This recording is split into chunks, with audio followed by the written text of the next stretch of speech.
friends. This is the Be Real Babe podcast, a place where your average babes come together to talk about life stresses, messes, and successes. A place where being yourself is the ultimate goal, where your opinion, your story, and your individual experience matters.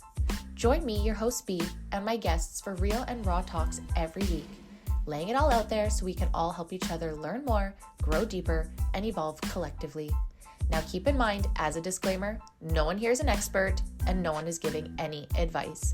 This is strictly our opinions, thoughts, feelings, and for entertainment purposes only. Now with that being said, it's time. So grab your drink, grab your joint, and let's jump right in. Welcome everyone. Welcome to the Be Real Babe podcast. If this is your first time here, thank you so much for stopping by the show today. I hope that you have a good time. And if you're a returning listener, watcher, supporter, thank you guys so much from the bottom of my heart for coming back time and time again. For those that don't know me, my name is Brandy and I'm the host of the show. And today you guys were on episode 186, Keeping Up with Canada, part 9. Whew, that is insane. Part 9. I cannot believe it. And fortunately, I don't know how to feel.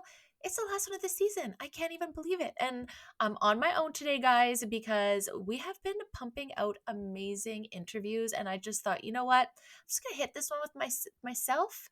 Got some good news, got some bad news. Going to Oreo effect this for us. But before we get into that and talk about some bills that we should probably be watching over, I mean, at this point, there's like a million, am I right? I just want to remind you, if you are watching on Rumble or YouTube, to like, subscribe, and turn on those notification bells so you know when a new episode is posted. But that is every Friday. Do not forget, until August. And then your girl's going to have a break. Come back in September for season 8. Holy shit. So again, like, subscribe, turn on notifications, and comment on the videos if you can. I always see my favorite YouTubers tell people, if you are watching on YouTube, to comment emoji. So if you are listening and can do that, that would be amazing. Help me out here.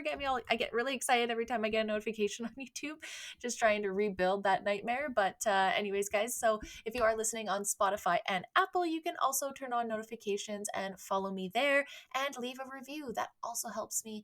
And I really appreciate everyone that has taken the time to do so far.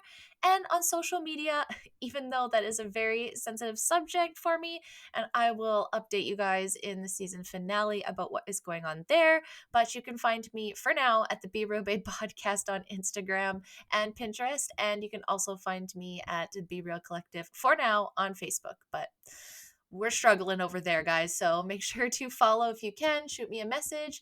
Like I mentioned earlier, season 7 is wrapping up. So unfortunately, I have absolutely no episodes left for this season. But that doesn't mean that another 5-month season is not ahead of me, because it absolutely is. And I am planning that now. So if you are wanting to jump on and do an episode, please make sure to reach out and let me know what you want to talk about, when works for you, and we will get you into season 8. I have had such a good time in season 7, having all the guests. So absolutely going to be doing that again for season 8. And carrying on with this segment of Keeping Up with Canada.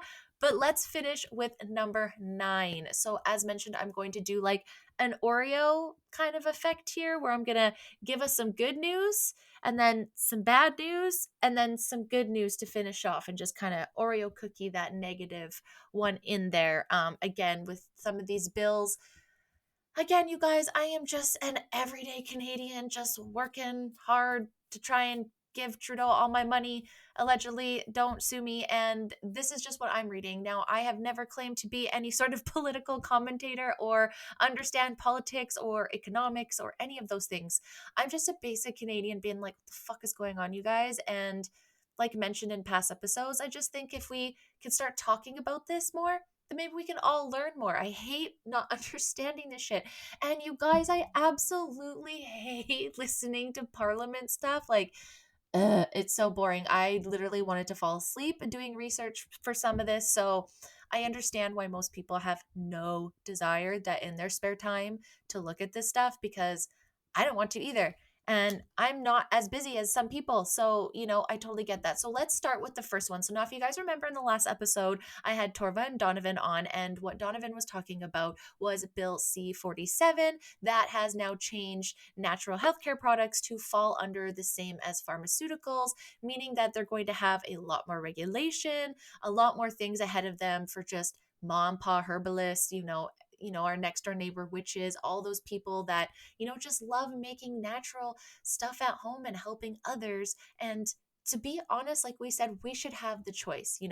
And I will say, and it's super interesting that this came up today, because I am following a lady that is calling out some of the natural stuff. She is a natural health practitioner. She's a doctor, a naturopathic doctor. So she has been around these supplements for 20 plus years. And she's really helped me understand that, there are risks when it comes to natural stuff.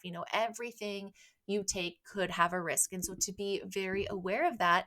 And unfortunately, I think a lot of you are also seeing, especially in the freedom community and those that are trying to find alternatives alternative to Western medicine and allopathic medicine, are turning to natural remedies, and then maybe getting caught up in some things because we all want that difference. And all of a sudden we connect things that maybe actually aren't there. And I'm not saying at all, please do not come for me, that these things do not work. And it's just that sometimes we have these big claims and we're not sure. So I think it's super important, with no matter what you're doing, to look at the good and the bad reviews and take that all in. See if you see it and you have informed consent. You go forward, you use this product, something acts a little wild, you go to those bad reviews and you can confirm if that's what is happening, and you can cease what you're doing immediately and then go back to whoever prescribed it, or go to, a practitioner and discuss that with them, right? Or even just yourself, if you're just, I get it. I get not having the trust with anybody and being just as afraid of everybody and wondering who is there for you, who's trying to make money off of you. Like, there's so many different things, like we said in the last episode, where people get taken advantage of in the healing space. So as mentioned, I'm not saying that natural health products shouldn't, like, be held to a standard of like making sure that they're, made ethically and in clean facilities, but not to the level that allopathic and Western medicines come, because majority of them aren't crazy chemicals that are being mixed. They're very natural. But that being said, there are some people that are doing extra pushing of things just to make money and off of people's fear again, right? Especially for those that got the, you know there's a lot of push about detoxing, and then you hear on one side like, okay, well, let's clean all your parasites, and I'm not saying that you shouldn't, and I'm not saying any of those things. And then you go to the other side where people are like, but there's some good parasites, and they're like, okay. And then some people are like, this is good sugar, and then this is bad sugar, and like, take your supplements, and like, only take these ones, these are not, like, it gets very confusing. And I think people give up, and you just have to keep pushing forward. Get both sides of the story. Try something out. Works for you, great. If it doesn't, move on. But please, let's stop claiming that everything works for everybody all the time without doing research. But to this point, she was just saying, like, and again, I'm not saying yes or no, but she was just saying, don't do coffee enemas. And the reason why that you think you feel so good is because you're actually getting like high off the caffeine. And then on the other side, people are saying that's impossible for it to happen. And so, like, for me, I just err on the side of like not doing it is not going to put me in harm's way. You know what I'm saying? Like, and one other thing that I liked about this woman that I was talking about, though, is that she says that we overcomplicate things. And a lot of the stuff comes back to natural body, and natural foods and whole foods, and supporting your body. We don't have to overcomplicate it all the time with mass amount of supplementation and detoxes and all these kind of like, I don't want to say pseudo, but for lack of a better word, a little bit different than basic naturopathic health. And I do think that there has been a part of that industry that goes with supplements and all that, which leads into this. And I said I was going to do 15 minutes per topic, and I'm already struggling here, but it all rounds into the point of, so recently we talked about C47 having those restrictions. So again, like, I understand making sure that it's being made properly, because of course, and that, side effects are being recorded, because I think that is super important. We should know, people should know, so that they don't have to suffer. I don't think that that's like shading. That's just, this is what happened, right? If we want that for allopathic medicine, I think we should have that for naturopathic medicine. But again, they have their own set of rules. So to add this in to then absorb that into this is kind of silly. So to my point, there is a bill that has gone to its second reading. And I just want to share with you guys, because I feel like this is a huge positive from the last time that we talked. Great. So MP Blaine Culkins, sorry if I said that wrong, repealing natural health product legislation changes. So this was published April 25th, 2024. by Emily Rogers. Red Deer Lacombe MP Blaine Calkins is calling for the changes Bill C-47 made to the natural health product legislation to be reversed. Under Bill C-47, natural health products follow the same regulatory approval process, including the cost of therapeutic drugs. In December, Calkins introduced Bill C-368, an act to amend the Food and Drug Natural Health Products. The proposed legislation seeks to repeal changes made to the act while maintaining the distinction between a natural health product and a therapeutic product. What it comes down to is having the choice, Calkins says. These are very common sense things that we all take to alleviate and take control of our own health and our own bodies. He explained that natural health product manufacturers must acquire a natural health product number in order to sell products in Canada. Rules already exist to make sure that what's on the product label is what's inside the bottle. It's already well regulated.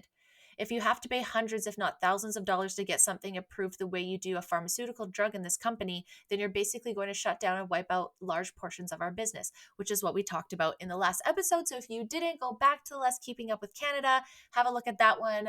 We talked about all of this in length and how much it's going to affect so many people, right? Like tons of people take natural health products. A lot of people are choosing that now over Western or in prevention of, which I find super interesting. We want to make prevention. Again, if you look at like the grocery stores, it's like the good food is usually the most expensive and the craft food is the cheapest. And here you're going to have supplements were generally something that was more affordable in prevention, but it's like, no, we don't want you to afford to be able to do that. But don't worry, here's the pharmaceuticals for the reaction after. I find that so interesting that everything that has prevention in all sorts of areas are being taxed, overregulated, all of those things, making almost inaccessible to everyone and to have a business. Oh, but don't worry, we're going to have tons of money in manufacturing for things like vaccines and stuff like that. And again, I'm not saying that those things don't deserve their place. That is each to their own opinion. But we're taking options off the table here. And like Torva mentioned in the last one, there's a lot of survivors out there that are trying to get back to a certain space and balance within their body. And that is what these products are generally for, right? If you can't eat them, you can supplement them. If you're up North Canada when you don't get as much sun, you need some vitamin D. Sorry, that was a really weird voice. And to my point earlier, there's already regulation, babes. Why do we need to do this? There's already regulation. Has there been a ton of people that have been dying from this? No, not to my knowledge. I know some people get sick, and I'm not discrediting that, and I'm not saying that natural health products do not cause harm and all of those things. Absolutely not. All I'm saying is that there's other products that are out there that have been known to have all these adverse reactions, and they ain't doing shit. And I'm not going to say what. You guys decide what that is for yourself, right? So yeah, to the point that there's already that in Canada. So why do we have to do this? So this bill is pretty much saying, can we switch the words to remove natural health products from that? They're not therapeutic, right? Those are two different things. Can we do that? Let's see. So the cost will become so prohibitive to bring a product to the market that nobody will do it and will actually drive business out of Canada. We are already so well regulated, it will stifle product development coming into the marketplace. Under Bill C-47, Lacombe business owner of nearly 7 years, Len Bosser, is restricted to what he can sell and limited to how he can help his customers. The other thing is cost factors because of all the high fees that the manufacturers are going to be charged. By doing that, you have to raise the prices on the product.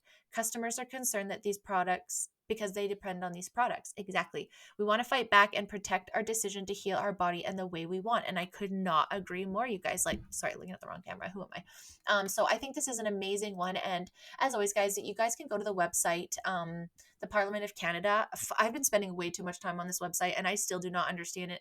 Again, that's why I feel like a lot of people don't look into this shit because it's exhausting and it's so tiring and I fucking hate it. But anyways, you can go there and see every single bill. So again, this is Bill C-368.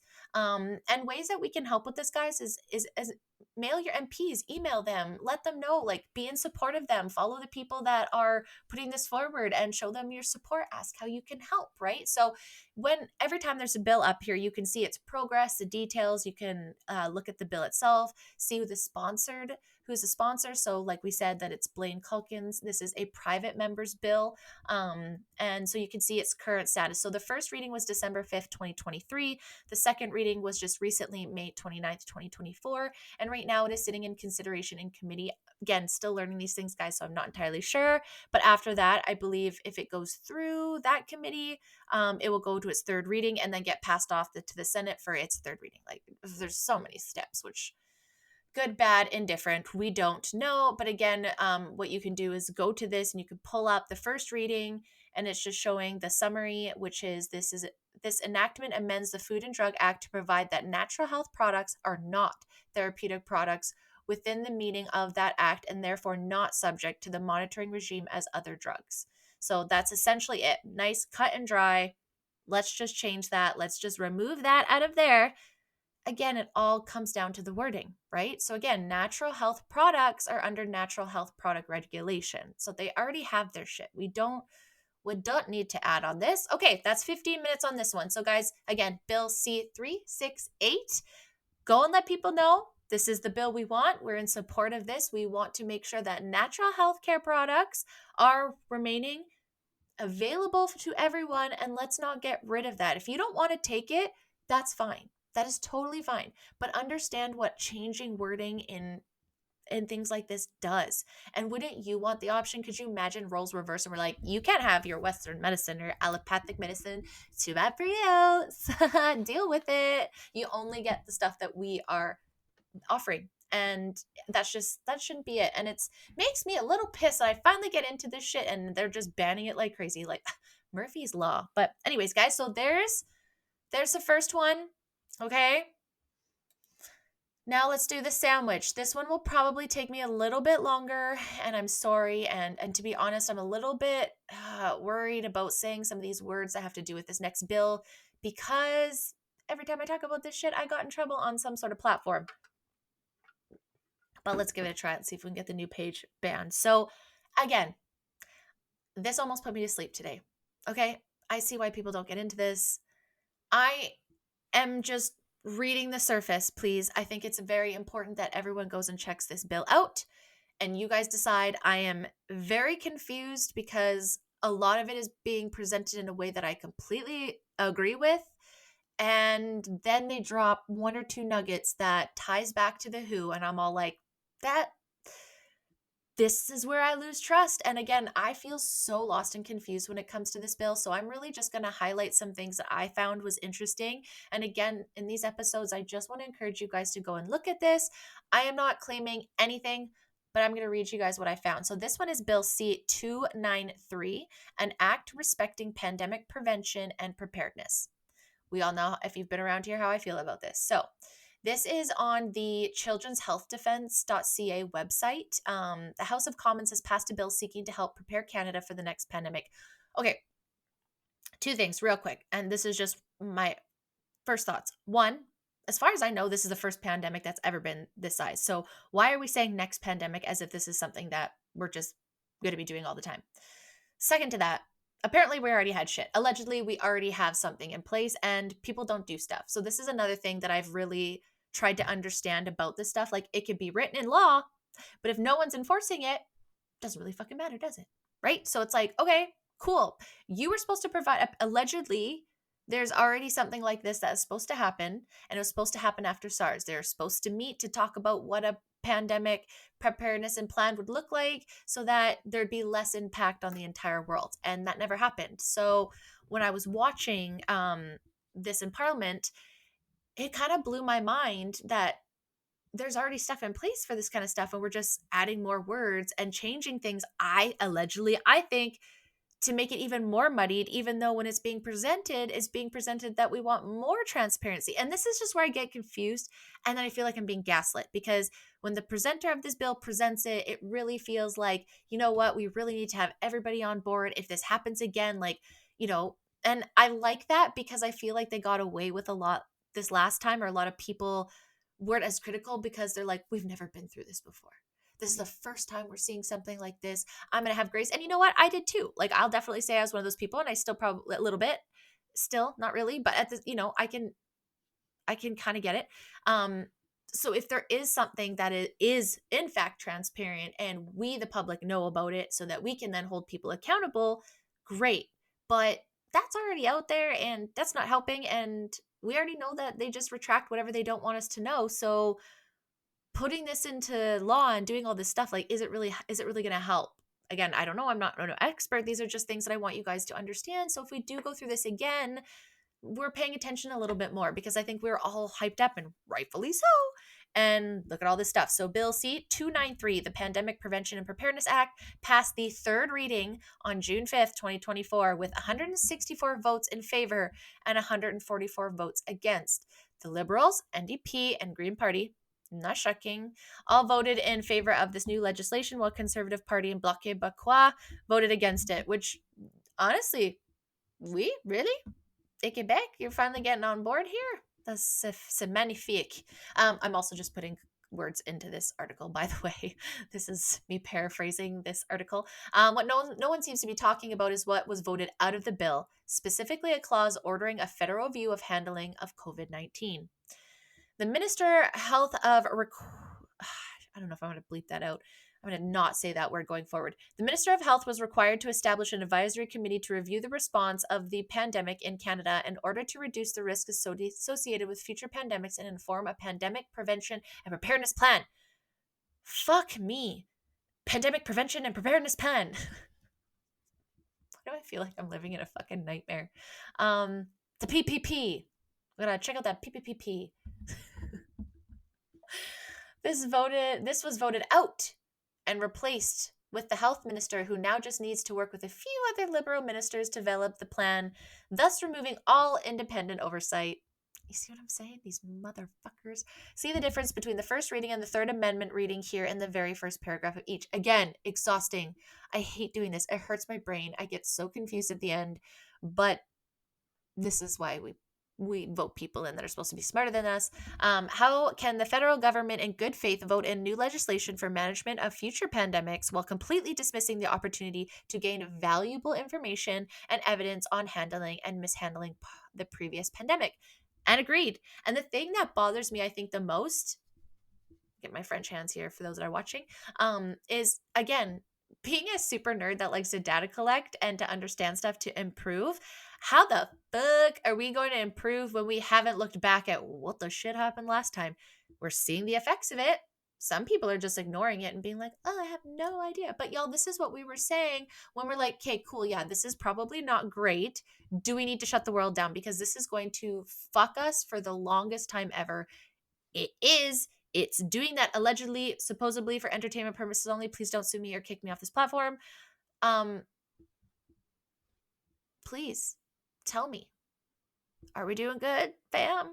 Because it doesn't seem like it. I mean, I'm doing good, and people that are vibing good, we're doing good. You know what I'm saying? We're doing good, but like, are we doing good? I know you guys can't see me if you're just listening, but I'm like low key, high key. Like, are we? I don't know. I know I am, but these wordings again.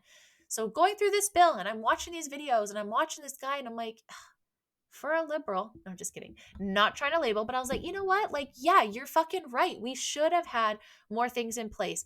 But again, it always comes down to the wording, and I'm going to read some points out to you in this plan that, the wording bothers me. But one big point that doesn't get circled around, and it's just there, is One Health. Okay, so the plan will require to adopt a World Health Organization One Health approach, which is a multi-sectoral and multidisciplinary collaborative approach that focuses on the human, animal, plant, and ecosystem health and welfare interface in addressing pandemic risk forces. Bill C-293 also amends the Department of Health Act to provide that Minister of Health must appoint an unelected health official from the Public Health Agency of Canada as a national pandemic prevention and preparedness coordinator. So do you hear what that means? Or maybe I'm misinterpreting it, but to moi, that looks like, again, an unelected official is getting put into place where they shouldn't, and it should be exactly what the WHO recommends, which, I'm sorry, One World Health doesn't work because we are all different countries. Heckin', we are even different provinces, y'all.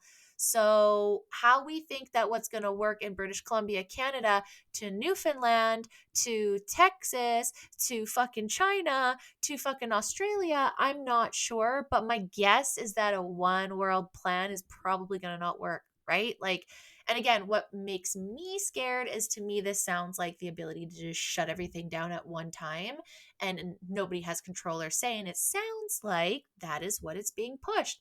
And again, I agreed with some of these things here. I'm like, bro, you almost fucking had me. You almost had me. I was actually quite shooketh today when I was listening, and I'm like, is this a bad one? Like, what am I missing? What am I missing? And then I read that article and I was like, oh, well, that's the biggest part, is like, we're never going to go back and hold anybody accountable for the bad things. So how do we fix that in the future? How is this a democracy? Like, where's the transparency? What, you're just telling. Anyways, so again, you guys can look this all up yourselves. I highly, highly recommend, if this interests you, go to the Parliament of Canada, look up Bill C-293. You can read the first reading, and then you can read the second reading, and it shows it all in there. So let's look at the third reading, since that's obviously the newest one. So the first reading was actually done June 17th, 2022. So obviously just at the end of the pandemic there. So here is the third reading. And as I said, this is to enact the Pandemic Prevention and Preparedness Act. Again, please guys go and read this for yourselves, but I'll just read some of this. Let's read the preamble, and then I'll read some the purpose, and then I'll just read some of the plan contents in here. So, whereas the cost of the prevention and preparedness measures are insignificant in comparison to the human and economic costs of a pandemic. Whereas Parliament is committed to making efforts to prevent the risk of and prepare for future pandemics, and to promote transparency and accountability in relation to those efforts. Again, sounds great, but no one gets held accountable for shit fuck all. So to me, these are just fluff words. It feels like allegedly. Whereas it is critical to build on the lessons learned from previous outbreaks of serious diseases, including severe acute respiratory syndrome. So SARS, EVD, Ebola, Zika virus, tuberculosis, H1N1, and coronavirus COVID-19. Fuck, I said it. Where a One Health approach, a multi-sectoral and multidisciplinary collaborative approach that focuses on the human, animal, plant, ecosystem health, and welfare interface, is central to preventing the risk of future pandemics. Now, let me be clear that I don't disagree with that multiple people should be involved in this, and a lot of people should have say, because I think the more people involved, the more visibility to most people, the more chances that people will call out bad shit. My issue is when we take that international. Is it actually going to be us, or is it going to be what international? Okay, so I just want to make that clear for myself, that I'm not disagreeing with having a sectoral and multidisciplinary view, a collaborative approach. I actually think that that is great. Locally, I must emphasize that. Keep it local. Keep it here. I don't care what Davos is saying, okay? I don't care what the WHO is saying, with all due respect. We're a great country. We have smart people here.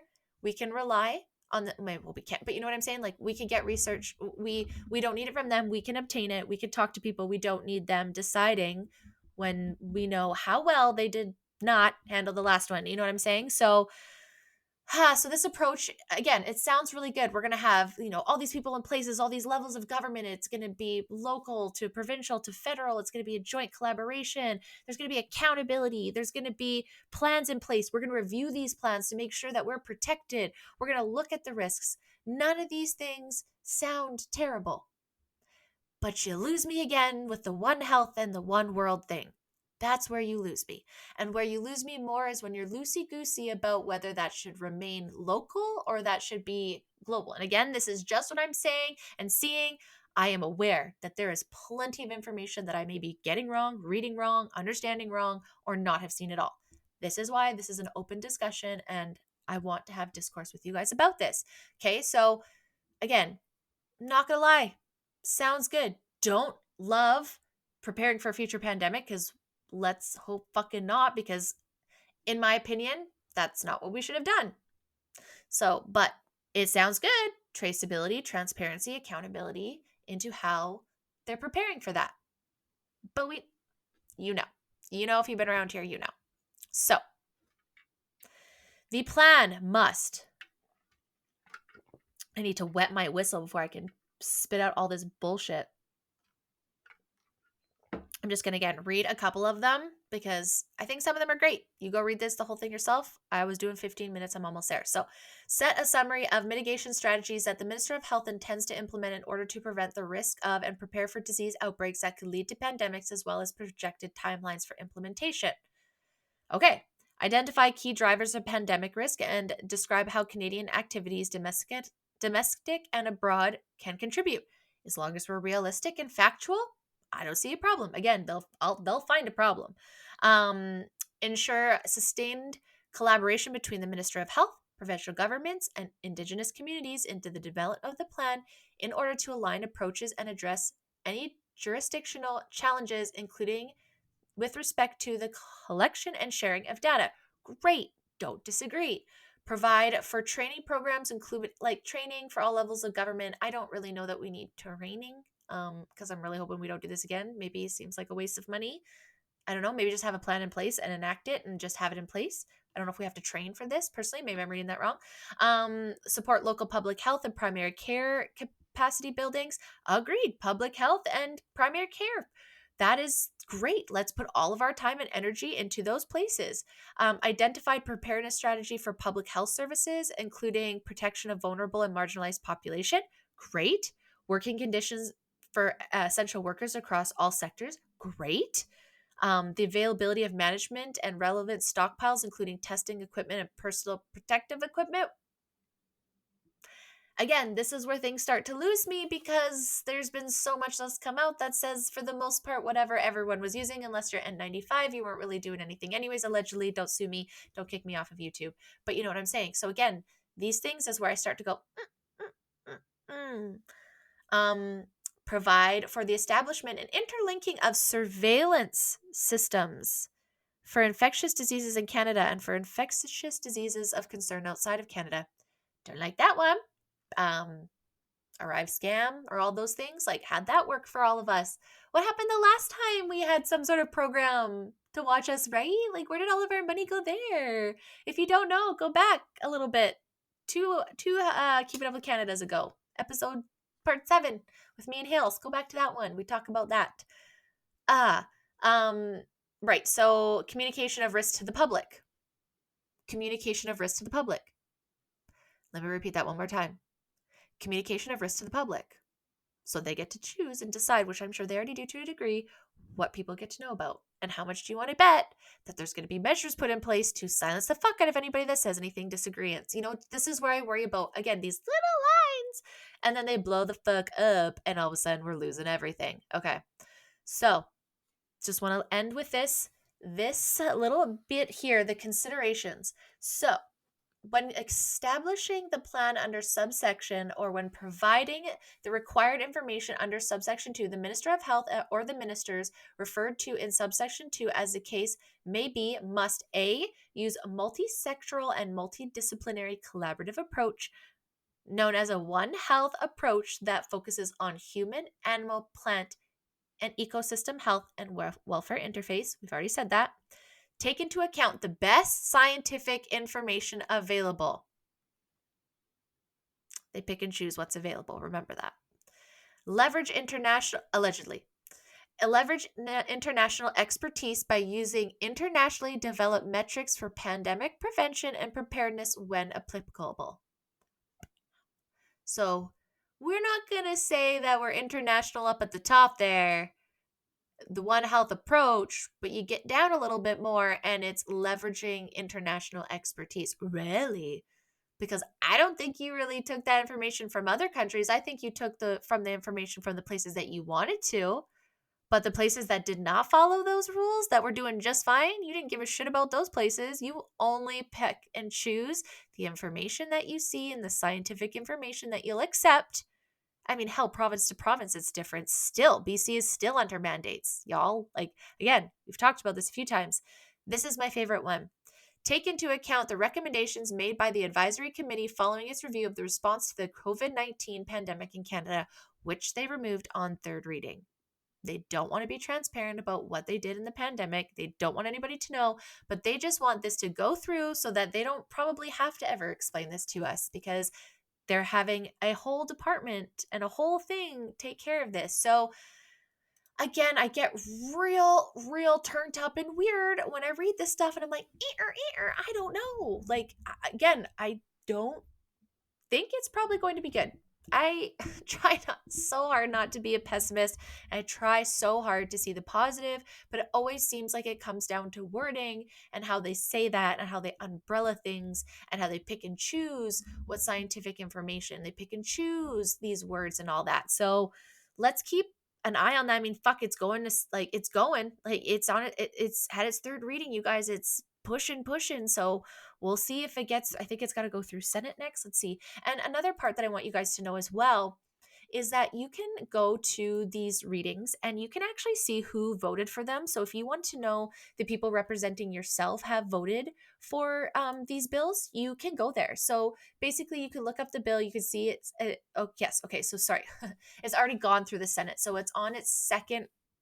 The first reading was complete June 2024. So it's just waiting for its second reading. So it unfortunately seems like it's extremely close to becoming real. So again, I don't know what that fully means, but you can see progress, and you can also see details, and it'll show you the votes, when the votes happened. It'll show you how many voted, and they'll show you who the yeas and the nays, so you know if your people and the people you're going for are actually aligning with what they say they're going to do. And I know it's a lot of work.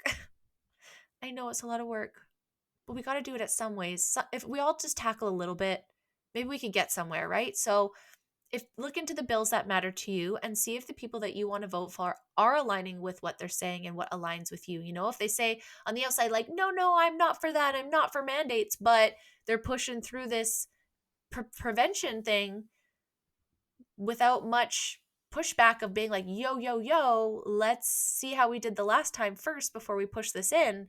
You know, you can see who's actually voting for those things. And I think that's really important and a really good place to start when trying to figure out who you're going to vote for in 2025. We know where my vote's going to lie for sure. That's not a fucking question. And again, maybe there's power in voting, maybe there's not, but I'm going to err on the sides that there is. And then I'm going to be aggressive about my support and making sure that I'm aligned in this next year and a half. I'm going to be looking at all these things and seeing if those in my writing are agreeing and disagreeing and holding them to that. And I also am going to be writing letters about these bills in support of or in rejection too. So nailing it, guys. I'm nailing it. Let's get to the last one. We're going to orient with a good one. Okay, this is a good one. Let me wet my whistle. Also, where did that come from? Is it because is it hard to blow a whistle dry? That really sounded sexual and I really didn't mean to. Apologize, especially going into this next one. That's so poor and out of taste. I just always wonder where these come from. I don't know if you guys, but I'm like, I didn't follow her from Love on the Spectrum. I just found her on YouTube and I binged her and I started watching Love on the Spectrum because I found her on YouTube. But I'm obsessed with Abby. She's so adorable. And I love how she's been talking about all these like idioms and, you know, how she's going to hold her horses and how, you know, she's just amazing person to watch. She's so happy and lighthearted and just makes me kind of giggle. But like, I always wonder where they come from, like raining cats and dogs, you know, where did that come from? I love learning about that random shit. But let's get to the last bill.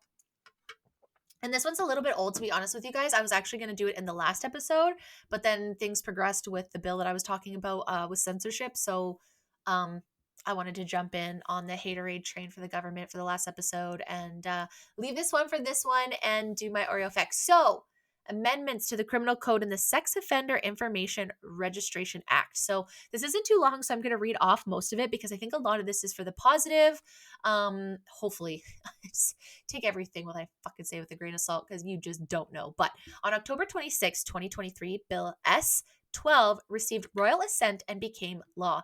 The aim of this legislation is to give victims a greater voice in our justice system and to strengthen the National Sex Offender Registry. Yes. The amendments focus on three elements: to empower victims by improving the law on publication ban and victims' right to information, to strengthen the sex offender registration regime and to respond to the Supreme Court of Canada's decision to ensure the National Sex Offender Registry remains an effective law enforcement tool that is consistent with the Charter of Rights and Freedoms. And so, as much as I don't think that sex offenders deserve much, at the same time, I do believe in the Charter of Rights and Freedoms, and it does make me, I guess I'm different from other people, and that I still think that people that do bad things are humans. Now, do they deserve to rot in hell and sit and think for what they did? Absolutely. Do some people deserve the death penalty? In my opinion, yes. That also being said, there is a line, that you see where people have been just dating, and sometimes it just makes sense. Not a big amount. I think someone said there's like a 3 year, and I guess it's probably different everywhere, but there's like a 3 year difference, right? Like 17 to 20, like that's pretty gross, but like 16 to 24, 25, like that's even worse. Like, what if you started dating when, someone was in grade 7 and someone was in grade 9, like that wasn't uncommon. And then you guys stayed together for your whole time. Do I think that you should be a part of this? No. So I do think there are some people that maybe get wrapped up in something, and I'm just really happy that the Charter of Rights and Freedoms is continually brought up and challenged when we're doing these things. That is all I'm saying. I am not sympathizing with criminals in any shape or form, but I do still believe that they're humans, depending on what they do, obviously. But I'm just saying, I've seen some things where people have been alleged and it's not real and they've been hurt in ways, you know what I'm saying? Like, there's always majority, they're fuckers, but there's still that 10 to 15%. That's all I'm saying. Don't come at me. So, amendments to the publication bans to respond to concerns of victims. Publication bans can be a useful tool to shield the identity of victims, witnesses, and justice system participants and protect them from further harm. For cases involving sexual offenses, judges must, on request, order a publication ban to prevent the publication of the name of the victims or any information that could identify them. Publication bans aim to protect victims and encourage them to come forward to report their cases. However, we know that victims, witnesses, and justice system participants have diverse needs and that the criminal justice system must be flexible and ensure that they are treated with compassion, respect, and dignity. Some do not want a publication ban. Some feel silenced by the inability to speak about their case publicly. Some have said that the process for lifting a publication ban is both unclear and difficult to navigate, which I think is totally fair. You should have the right to be able to decide if you want to be public or if you don't, because some people it's healing and some it's not. And if it's difficult to be able to lift that, I imagine that brings a little bit more negative when you're trying to find the positive and heal from whatever you went through. So the amendments require more direct conversation with victims about whether a publication ban should be imposed, simplify and streamline the process for amending and revoking publication bans, make clear that a person protected by a publication ban can share information about themselves in certain circumstances, including a private conversation or support groups, and clarify when a prosecution for a breach of publication ban shall not occur. The amendments respond to the concerns of the victims who have asked for their views to be taken in consideration when seeking publication bans, while at the same time ensuring that publication bans continue to be available for those that want them. And I think that's perfect. That's why I want to say, I think this is a good one. I don't know where the negative is, but y'all know the fucking Canadian government will find a way, or the system will find a way. What else does this mean? This also means amendments to the victim's rights to information about their case. Under the Canadian Victim Bill of Rights, all victims in Canada have the right to information. The Government of Canada has heard concerns from victims and stakeholders about the difficulties victims face when trying to access information through the justice system. The criminal justice process. Victims do not systematically receive information about the case unless they request it. Okay, I mean, I could see where they're probably trying to protect them, like the victims, not the criminals. But the law now requires judges to ensure that victims have been asked if they would like to receive ongoing information, provide victims with an easy and quick way to indicate on their victim impact statement whether they wish to receive ongoing information, requires courts and with the consent of the victim to share preferences and contact information with the Correctional Services of Canada so that victims receive information to which they are entitled. Victims are entitled to receive ongoing information about the offender who harmed them. This information could include the length of the offender's sentence, its start date, when an offender might be eligible for parole, release conditions, appeal of release decisions. Some victims want to receive this information, others do not. We believe that it should be their choice. The law now makes it easier and quicker to communicate their preference. Empowering victims to make choices based on their particular needs and what will work for them is trauma-informed practice, which, like, again, I don't see any problems with this. I do not think that this goes, if you've hurt someone to the point where you have been convicted, I'm sorry, you have to live with that to make sure that that person feels safe. I think that is your first step at having that person heal. And if you don't want that, you're not allowing that person to feel safe to be able to heal. To me, then you're just going to repeat offend, which, sorry, like, we need to prevent that because it happens all the time. And unfortunately, they start with little, not little, and please don't think that I am discrediting abuse at all. I'm not saying that. I'm just saying sometimes that's where it starts. And if they don't stop, it turns to violent murders and homicides and things like that, right? Like, or just dark, dark, dark, dark, dark, dark stuff. So I think these people need to be flagged immediately.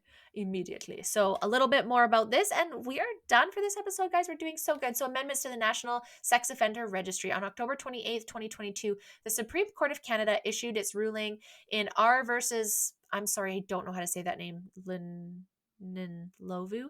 The court found that two elements of the criminal code related to the National Sex Offender Registry were inconsistent with the Canadian Charts of Rights and Freedoms. Specifically, the court struck down the provisions that required automatic registration for those found guilty or that were not found criminally responsible on account of mental disorders for a designated offense.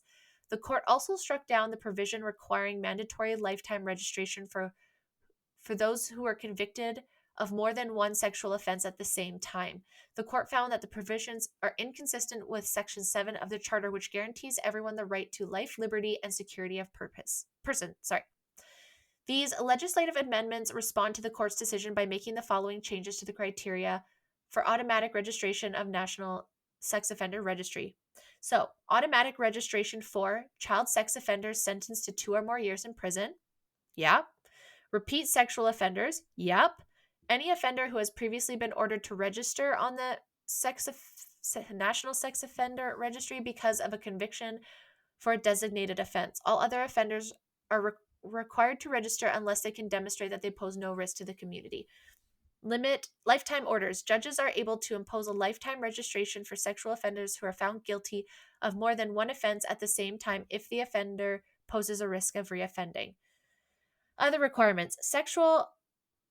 Registered sex offenders who intend to travel are required to provide 14 days advance notice prior to traveling departure, and they must also report every address at which they will be staying during the travels. Additional new offenses for which registration may be required. The court can now order registration in additional circumstances, including cases of non-consensual sharing of intimate images, cases of sextortion where the Crown proves that extortion was committed with the intention of committing a sexual offense. The legislation also ensures aggravated sexual assault against a person under 16 is now explicitly included in this list of offenses for registration. So, again, maybe not all the wins that maybe some people wanted to see here, because, again, they are bouncing this off of the Charter of Rights, which, I think you could argue once you do something like this, you probably don't deserve as much. Again, it's such a nuanced thing, you guys. So I think it has to be playing back and forth, and again, it sounds like when it is repeat offenders, when it is sentence over a couple years, is obviously going to be something serious. When it is the serious ones, no questions, you must be reporting all those things. I think that's great. I think let's see where this goes. Let's see where, this happened last year, so fingers crossed. So there you go, guys. There's a couple bills there that I think, good, bad. What do you guys think? You let me know. I hope that this was more of an Oreo effect where it looks like, people are standing up for natural health products and there is time to voice your opinion. How can you help? Well, you can write your MPs, you guys. You just find them, write to them, email them, go down and talk to them, go to their events, start local, go to the Parliament and see what the people that you want to vote for, what are they actually voting for? What are they actually saying? Are they virtue signaling? Are they telling you on the outside, like, yo, I'm doing this, but then they go into the House of Commons and that's a completely different thing, like let's hold these people accountable and let's get involved to the bills that we like, we don't, and share that with motherfuckers that are representing us, okay? Because that is what we were voting them in.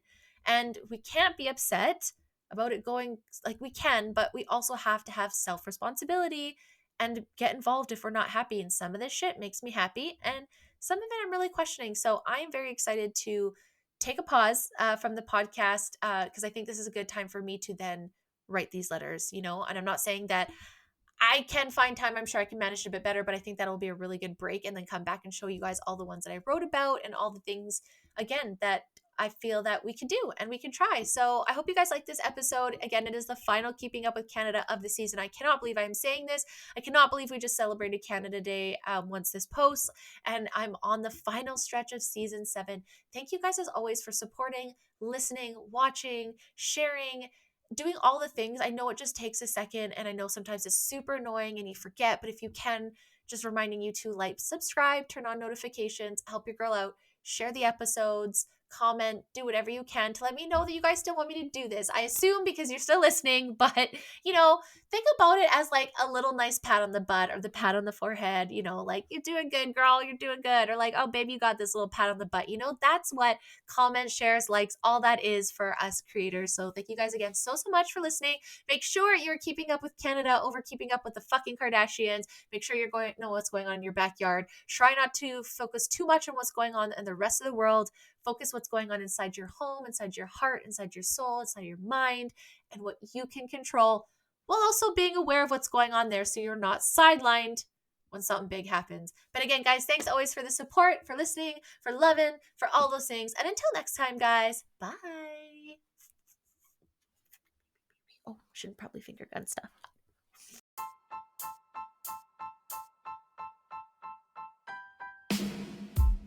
Thank you guys so much for the support. I cannot thank you enough for being here. If you like this episode and you want to hear more, please give me a follow at the Be Real Babe podcast on Apple, Spotify, YouTube, Rumble, and Pinterest. You can also find me on Facebook at the Be Real Collective. Until next time, guys, bye!